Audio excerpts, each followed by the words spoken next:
अब मेरा एक सवाल पेशेंट से, पेशेंट आप बीमार हैं, आपको डायबिटीज है, किडनी फेलियर है, हार्ट डिजीज है, हाइपरटेंशन है, बॉडी में दर्द रहता है, कौन जिम्मेदार है? क्या वो डॉक्टर जिम्मेदार है? जब डॉक्टर जिम्मेदार नहीं है तो आप डॉक्टर के पास क्यों जाते हैं ठीक करने के लिए अपने आप को? आप बोलेंगे डॉक्टर के पास नॉलेज है इसलिए हम जाते हैं। अच्छा, आप ईमानदारी से बताइए, मान लीजिए अंधेरे में आपकी कोई चीज खो जाती है, आपकी चाबी खो जाती है, तो आप कैसे ढूंढेंगे? क्या आप उजाले में जाके ढूंढेंगे या उजाले को अंधेरे में लेके आएंगे? बोलने का मतलब यह है, you don't need medication, you just need education. आप बोलेंगे कि भाई मुझे किडनी डायलिसिस के लिए जाना है, बॉडी में वाटर रिटेंशन हो चुका है, आई एम वेरी अनकंफर्टेबल, ऐसे में आप हमें ज्ञान दे रहे हैं। देखिए, हमारे बॉडी में ऐसी इमरजेंसी सिस्टम्स हैं जिसे हम कहते हैं ऑटो डायलिसिस, जिसे आप स्विच ऑन करते हैं तो आपको डायलिसिस की जाने की जरूरत ना पड़े। आप बोलेंगे कि मेरे टेम्परेचर है 104 डिग्री फ़ारेनहाइट और ऐसे में मुझसे रहा नहीं जा रहा, मुझे तो अभी भी डॉक्टर के पास जाना है, इसी वक्त मुझे हॉस्पिटल केयर चाहिए। देखिए, आपकी बॉडी में होम्योस्टेसिस सिस्टम भी है और जो कुछ घंटे के अंदर ही बॉडी के टेम्परेचर को कंट्रोल में ला सकती है। सिर्फ उसको सीखने और इंप्लीमेंट करने वाली बात है। फिर से आपको स्टमक पेन है तो कुछ समय की बात होती है, आप खुद ही अपने बॉडी में कुछ ऐसी चीजों को एक्टिवेट कर सकते हैं जिससे अपने आप ही आप पेन से रिकवर कर सकते हैं।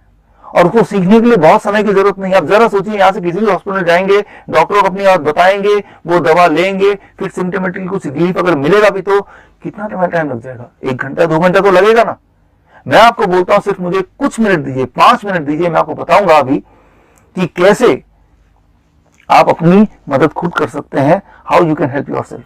मैंने एक आंकड़ा निकाला है कि करीब इंसान 62 तरीके से बीमार पड़ता है। 99% जो कारण होता है हॉस्पिटल जाने का, वो उन 62 तरीकों में के से बीमार पड़ने के अंदर ही है, जिसमें कैंसर है, किडनी फेलियर है, या फिर हार्ट डिजीज है, डायबिटीज है, या हाई टेम्परेचर है।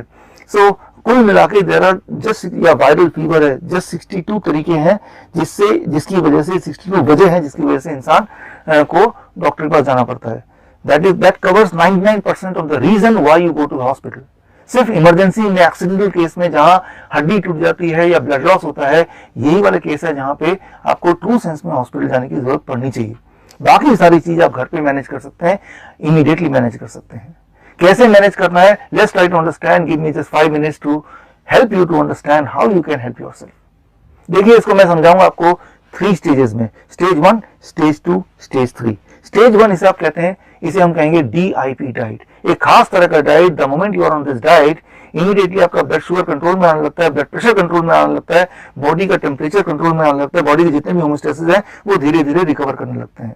ये डाइट क्या है ये मैं अभी बता देता हूं, लेकिन डाइट के पीछे का साइंस क्या है ये आप स्क्रीन पे दिए हुए लिंक पे जाएंगे तो वो साइंस समझने के लिए उस लिंक पे जाके आप कुछ रिसर्च पेपर या वीडियोस देख के समझ सकते हैं। फिलहाल DIP डाइट कुछ ऐसा होता है। स्टेप 1, 12 बजे तक जो भी आप खाएं सिर्फ वो फ्रूट्स होना चाहिए। 3 से 4 तरह के फ्रूट्स। कितने खाने हैं? It depends on your body weight. Let's say मेरा बॉडी वेट है 70 kg, 70 kg into 10, that is 700 grams और more of fruits, 3 to 4 kind of fruits। वो कोई भी फ्रूट हो सकते हैं, लेकिन सिर्फ फल खाना है 12 बजे तक।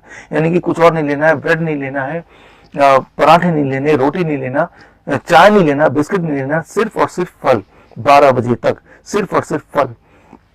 और अब आता है लंच। लंच में या डिनर में जब भी आप बैठेंगे, दैट बिकम स्टेप 2। सो आप 2 प्लेट लेके बैठेंगे, प्लेट 1 एंड प्लेट 2। प्लेट 2 में आपको वही सब कुछ रखना है जो आप रोज खाते हैं, रोटी सब्जी दाल चावल एक्सेट्रा, जितना रखना रखिए, लेकिन उससे पहले आपको प्लेट 1 फिनिश करना है। प्लेट 1 क्या है? 3 to 4 kind of vegetable which you think you can eat in raw। टमाटर, खीरा, मूली, गाजर, ककड़ी, जो आप कच्चा खा पाए ऐसे वेजिटेबल चुन लीजिए, 3 से 4 तरह के।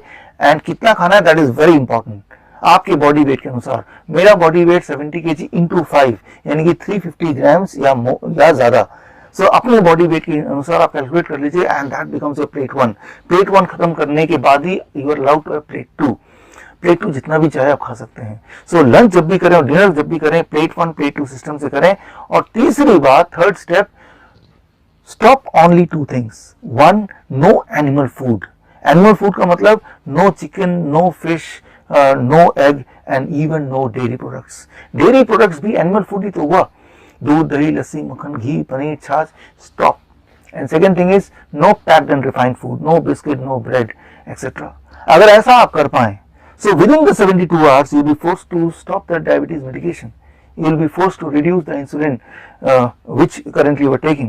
Yeah, within 7 days your blood pressure will start coming to normal, right? So कई सारे बदलाव आपको पहले 72 आवर्स में दिख जाएंगे the moment you start this what I call as DIP diet. ये है स्टेज 1. अब चलते हैं स्टेज 2 में. Disease specific remedy. Disease specific remedy. There are just 62 ways you can be ill, right? For example, मान लीजिए आपको फीवर हो गया तो क्या करना है. तो ये जो आप देख रहे हैं स्क्रीन पे, इसमें आप फीवर को ढूंढिए और फीवर में आप देखिए क्या एक्स्ट्रा करना है इस DIP डाइट के अलावा. तो extra is citrus fruits and coconut water.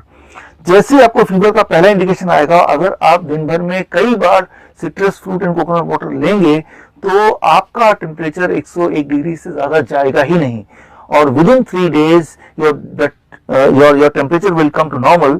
और 3 दिन तो लगते हैं बॉडी को वायरल इन्फेक्शन से आज़ादी पाने में. ठीक इसी तरह से अगर आपको स्टमक इन्फेक्शन है या आपको बॉडी में एक है, तो आप ये जो चार्ट आप देख रहे हैं स्क्रीन में, इस चार्ट को ढूंढिए. चार्ट में आप देखिए कैंसर का कॉलम है, डायलिसिस का अलग जगह बना हुआ है, अर्थराइटिस की अलग जगह बनी हुई है, और उसके अंदर स्पेसिफिक रेमेडी लिखा हुआ है. और ये भी आपको पता चलेगा कि ये रेमेडी कब तक करते रहना है उस बीमारी से पूरी तरह से आज़ादी पाने में. सो ये आप कीजिए and this is the sure shot and safest way to come out of the illness permanently, right. So ये साइंटिफिक है, और इसके पीछे का साइंस जानने के लिए जैसे मैंने बताया, you go to the link, जो लिंक आपकी स्क्रीन में फ्लैश कर रहा है, और सारा साइंस और सारा रिसर्च आपके सामने आ जाएगा. आखिर में मैं सिर्फ इतना बोलना चाहता हूँ डॉक्टरों को, मेडिकल एसोसिएशंस को, कि एक पेशेंट का काम तो डॉक्टर के बिना चल जाएगा, लेकिन एक डॉक्टर का काम पेशेंट के बिना नहीं चलेगा. जय Hind, all the best, thank you.